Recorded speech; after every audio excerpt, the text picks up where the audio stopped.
दुनिया से जुड़े मजेदार और रहस्यमय तथ्यों को जानने के लिए आज ही सब्सक्राइब कीजिए हमारे इस हिंदी चैनल को। अगर आप इस चैनल को सब्सक्राइब करते हैं तो इस चैनल पे जितने भी लेटेस्ट वीडियोस आएंगे उस सभी की इन्फॉर्मेशन आपको लगातार मिलती रहेंगी। हेलो दोस्तों, आज हम बात करने वाले हैं आखिर भगवान श्री राम की मृत्यु कैसे हुई, इसके पीछे क्या रहस्य छुपा हुआ है। भगवान श्री राम का जन्म अयोध्या में हुआ था। उनकी जिंदगी काफी संघर्षों से भरी हुई थी। उनके पिता का नाम दशरथ और माता का नाम कौशल्या था। श्री राम को मर्यादा पुरुषोत्तम के रूप में जाना जाता है। हिंदू धर्म में भगवान विष्णु के महान अवतार प्रभु राम के इस दुनिया से चले जाने की कहानी काफी रोचक है। हर एक हिंदू यह जानना चाहता है कि आखिरकार हिंदू धर्म के महान राजा भगवान राम किस तरह से दूसरे लोक में चले गए, वह धरती लोक से विष्णु लोक में कैसे गए। इसके पीछे एक पौराणिक कथा प्रचलित है।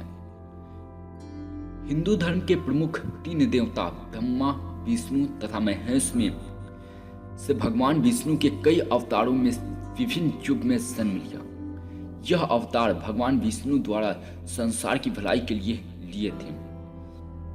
भगवान विष्णु द्वारा कुल 10 अवतारों की रचना की गई थी, जिसमें भगवान राम 7वें अवतार माने जाते हैं। यह अवतार भगवान विष्णु के सभी अवतारों में से सबसे ज्यादा प्रसिद्ध और पूजनीय माना जाता है। प्रभु राम के बारे में महर्षि वाल्मीकि द्वारा अनेक कथाएं लिखी गई हैं, जिन्हें पढ़कर कलयुग के मनुष्य को श्री राम के बारे में जानकारी प्राप्त होती है। वाल्मीकि के अलावा प्रसिद्ध महाकवि तुलसीदास ने भी अनगिनत कविताओं द्वारा कलयुग के मानव को श्री राम की तस्वीर जाहिर करने की कोशिश की है।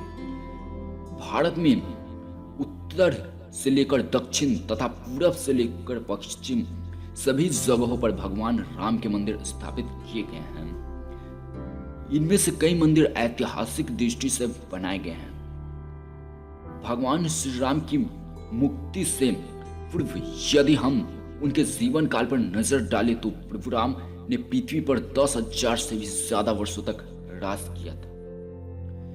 अपने इस लंबे परिमित समय में भगवान राम ने ऐसी कई महान कार्य किए हैं, जिन्होंने हिंदू धर्म को एक गौरवमयी इतिहास प्रदान किया है। फिर कैसे भगवान राम इस दुनिया से लोप हो गए, वह क्या कारण था जो उन्हें अपने परिवार को छोड़ विष्णु लोक वापस पधारना पड़ा।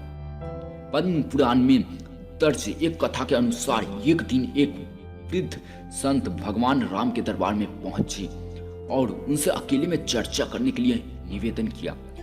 उस संत की पुकार सुनते हुए प्रभु राम उन्हें एक कक्ष में ले गए और द्वार पर अपने छोटे भाई लक्ष्मण को खड़ा किया और कहा कि यदि उनके और उस संत की चर्चा को किसी ने भंग करने की कोशिश की तो उसे मृत्युदंड प्राप्त होगा।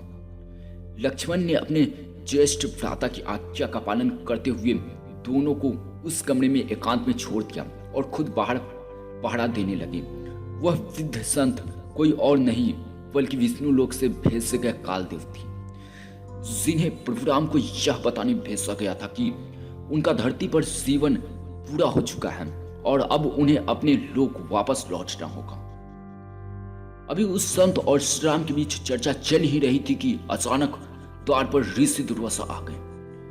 उन्होंने लक्ष्मण से भगवान राम से बात करने के लिए कक्ष के भीतर जाने के लिए निवेदन किया, लेकिन श्री राम की आज्ञा का पालन करते हुए लक्ष्मण ने उन्हें ऐसा करने से मना कर दिया। ऋषि दुर्वासा हमेशा से ही अपने अत्यंत क्रोध के लिए जाने जाते हैं, जिनका खामियाजा हर किसी को भुगतना पड़ता है, यहाँ तक कि स्वयं श्री राम को भी।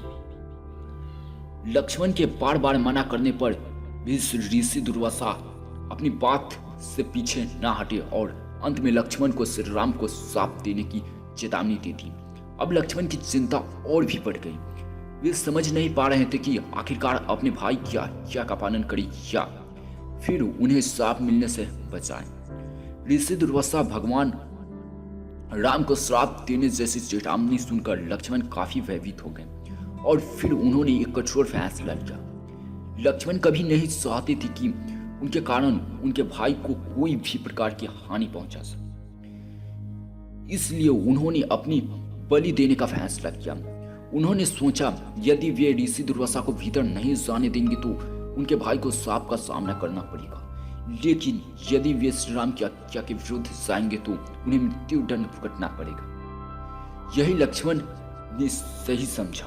वे आगे बढ़े और अपने कमरे के भीतर चले गए। लक्ष्मण को चर्चा में बांधा डालते देखा श्री राम की धर्म संकट में पड़ गए।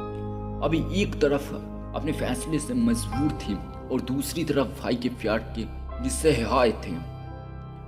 उस समय श्री राम ने अपने भाई को मृत्यु दंड देने के स्थान पर राज्य एवं देश से बाहर निकल जाने को कहा। उस युग में देश निकाला मिलना मृत्यु दंड के बराबर ही माना जाता था, लेकिन लक्ष्मण जो कभी अपने भाई राम के बिना एक क्षण भी नहीं रह सकते थे, उन्होंने इस दुनिया को ही छोड़ने का निर्णय लिया। वे सरयू नदी के पास गए और संसार से मुक्ति पाने की इच्छा रखते हुए वे नदी के भीतर चले गए। इस तरह लक्ष्मण के जीवन का अंत हो गया और वे पृथ्वी लोक से दूसरे लोक में चले गए। लक्ष्मण के सरयू नदी के अंदर जाते ही वह अनंत शेष की अवतार में बदल गए और विष्णु लोक चले गए।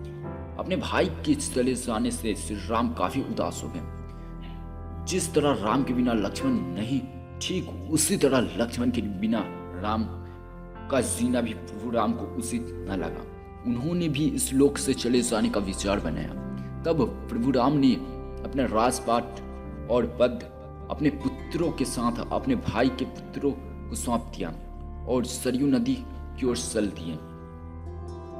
वहां पहुंचकर श्री राम सरयू नदी के बिल्कुल आंतरिक भाग तक चले गए और अचानक गायब हो गए। फिर कुछ देर बाद नदी के भीतर से भगवान विष्णु प्रकट हुए और उन्होंने अपने भक्तों को दर्शन दिए। इस प्रकार से श्री राम ने भी अपना मानवीय रूप त्याग कर अपने वास्तविक स्वरूप विष्णु का रूप धारण किया और वैकुंठ धाम की ओर प्रस्थान किया। भगवान राम का पृथ्वी लोक से विष्णु लोक में जाना कठिन हो जाता यदि भगवान हनुमान को इस बात की आशंका हो जाती। भगवान हनुमान जो हर समय श्री राम की सेवा और रक्षा की जिम्मेदारी अपने कंधों पर उठाते थे, यदि उन्हें इस बात का अंदाजा होता कि विष्णु लोक से श्री राम को लेने कालदेव आने वाले हैं तो वे उन्हें अयोध्या में कदम भी न रखने देती। लेकिन उनके पीछे भी एक कहानी छिपी है और वो क्या कहानी है उसे हम अगले स्टोरी में जानेंगे। तो आप बिल्कुल भी अगले वीडियो का इंतजार कीजिए, जल्द ही उस टॉपिक पे वीडियो आने वाली है।